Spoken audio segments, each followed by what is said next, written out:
محترم بزرگوں، دوستوں اور عزیز ساتھیوں، تقریباً 25 کروڑ مسلمانوں کی آبادی والے اس ملک میں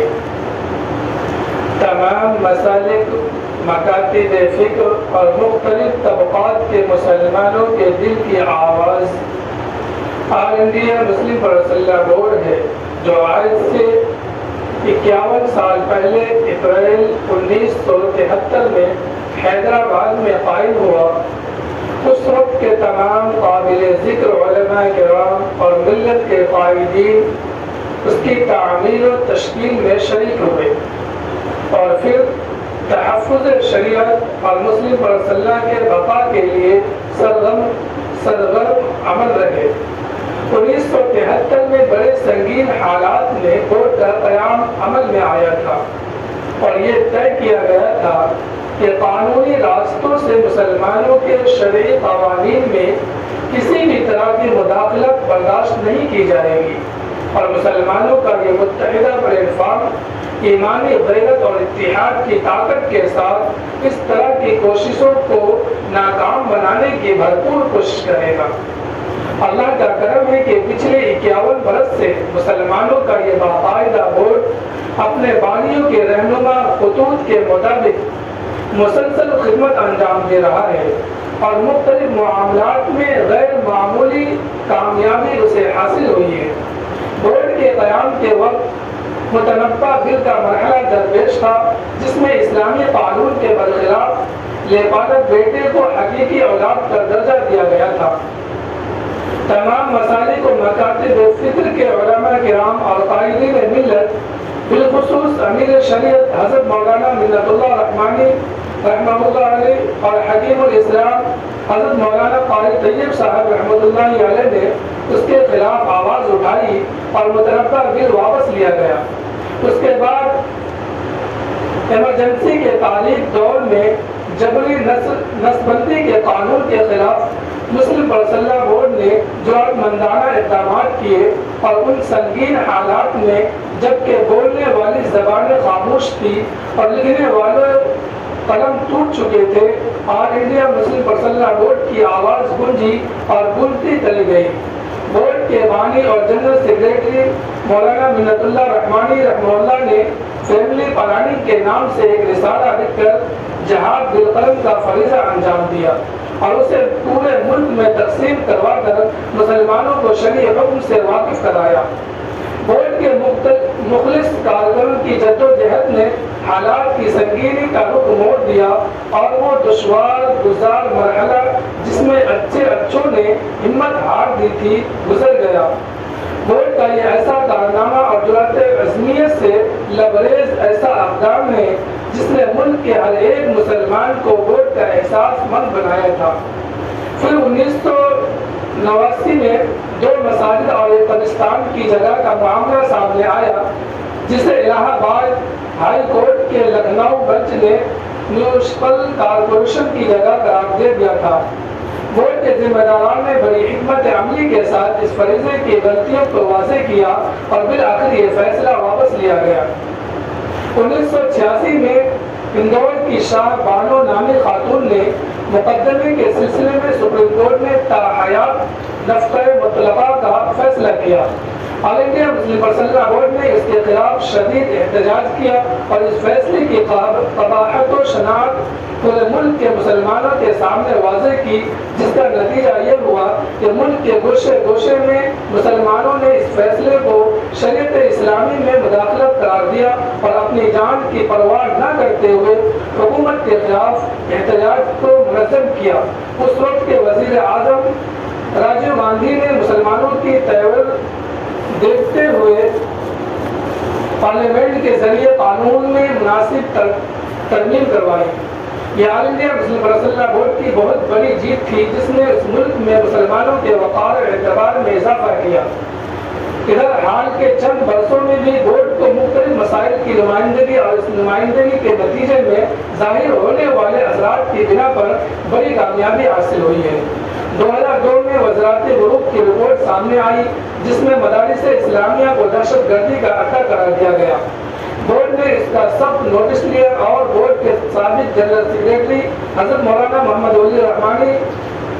رحمہ اللہ نے اس رپورٹ کا مفصل تجزیہ رسالے کی شکل میں کیا اور مختلف جلسے اور سیمینار منعقد کر کے اسی کے ساتھ ساتھ ارباب اقتدار کو متوجہ فرما کر مدارس پر منڈلاتے ہوئے خطرات کے بادلوں کو دور کیا۔ 2010 میں مدارس اسلامیہ کو ختم کرنے کی ایک دوسری سازش پر ایک خوبصورت عنوان مفت اور لازمی حق تعلیم قانون کے نام سے سامنے آئی، تو بورڈ نے پہلے مرحلے میں افہام و تفہیم کے ذریعے اسے حل کرنے کی کوشش کی، لیکن جب ارباب اقتدار کے قانون پر جو نہ لیں گی تو 26 نومبر 2011 کو دہلی کے اجلاس عاملہ میں اس قانون اور مزید 3 قانون کے سلسلے میں آئینی حقوق بچاؤ کے تحریک چلانے کا فیصلہ کیا، اور پورے ملک میں اس زور و شور کے ساتھ تحریک آگے بڑھی اور مسلمانوں میں ان مسائل کے تئیں ایسی بیداری پیدا ہوئی کہ حکومت کو مفت اور لازمی حق تعلیم قانون سے مدارس کو مستثنی قرار دینا پڑا۔ وقف ایکٹ میں ترمیم اور زرعی جائیداد کے سلسلے میں بھی اہم پیش رفت ہوئی۔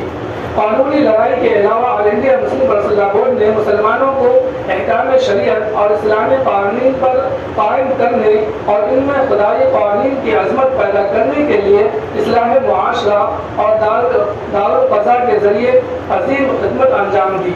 اور کچھ ایسی تحریکیں بھی جاری کی جو نہ صرف مسلمانوں بلکہ پورے ملک کے باشندوں کے حق میں باعث رحمت ثابت ہوئی۔ مثلا دختر تشریح کی لعنت کے خلاف جاری کی گئی تحریک، اسی طرح ترک جہیز مٹاؤ تحریک، بورڈ کے 23ویں اجلاس عام منعقدہ مدھیہ پردیش میں جو قرارداد با اتفاق رائے منظور کی گئی تھی، ان میں ایک قرارداد عورتوں کی عصمت و عفت کی حفاظت کے سلسلے میں ہے، جس میں دہلی میں ہوئے اجتماعی آبروریزی کے بھیانک واقعے کے پس منظر میں یہ بات کہی گئی کہ عورتوں کی عصمت و عفت کی حفاظت ضروری ہے، اور اس کے لیے ملک میں ایسے قوانین بنائے جانے چاہیے جن کے ذریعے ان کی عزت و ناموس کی حفاظت کی جا سکے۔ ظاہر بات ہے کہ یہ مطالبہ نہ صرف مسلمانوں بلکہ ملک کے تمام باشندوں کے حق میں ہے، اور اس کا فائدہ اس ملک کے ہر ایک شخص کو ہوگا۔ حالیہ دنوں میں آسان اور مسنون نکاح مہم کے خوشگوار اثرات سامنے آئے ہیں، اور یہ مہم ملک کے طویل عرضوں میں پھیل رہی ہے۔ آل انڈیا مسلم پرسنل بورڈ کی طاقت اس کی اجتماعیت اور وحدت ہے۔ تمام مسالک، مکاتب فکر اور ملی جماعتوں کے نمائندے اس بورڈ میں شریک ہیں، اور بورڈ کے الگ الگ شعبے اصلاح معاشرہ کمیٹی، تفہیم شریعت کمیٹی، دارالقضاء committee, legal cell, social media district اور شعبہ خواتین سرگرم عمل ہیں۔ ان کمیٹیوں کے ذریعے پورے ملک میں ملت کو تقویت پہنچانے والے نمایاں کام انجام دے رہے ہیں۔ تمام مسلمانوں کے درمیان اس بورڈ کو جو وقار و اعتبار حاصل ہے وہ بے مثال ہے۔ الحمدللہ بورڈ کا کارواں آہستہ آہستہ آگے بڑھ رہا ہے، اور اب اس کا 29واں اجلاس عام شہر گلستان بنگلور میں منعقد ہونے جا رہا ہے۔ آل انڈیا مسلم پرسنل بورڈ کی جانب سے ان دنوں تحفظ اوقاف کے سلسلے میں زور و شور کے ساتھ مہم جاری ہے۔ آپ کے علم میں ہے کہ حکومت نے وقف ترمیمی بل پیش کیا ہے جو اپنے مشمولات کے اعتبار سے نہایت نقصان دہ ہے۔ اس بل کی چند بڑی خامیاں یہ ہیں۔ نمبر 1، مجوزہ ترمیمی بل 2024 کی دفعہ 1 میں تجویز رکھی گئی ہے تو وقف ایکٹ 1995 کا نام بدل کر وقف انتظامی اختیارات کارکردگی اور ترقی ایکٹ رکھ دیا جائے۔ یہ طویل نام لوگوں کے ذہن و دماغ سے وقف کو اوجھل اور بے اثر کر دے گا۔ نمبر 2، ایک نئی دفعہ 3C کے تحت ضلع کلیکٹر کو اختیار دیے جانے کی تجویز ہے کہ وہ کسی بھی وقف جائیداد کی نوعیت بدل کر حکم نامہ جاری کر سکتا ہے کہ یہ سرکاری جائیداد ہے، اور اس کے مطابق ریونیو ریکارڈ میں تبدیلی کر سکتا ہے۔ اس کے بعد ریاستی حکومت وقف بورڈ کو حکم دے گی کہ اس جائیداد کے اندراج کو اوقاف کے رجسٹر سے خارج کر دے۔ اس تجویز سے وقف کی املاک سرکاری تحویل میں چلی جائے گی۔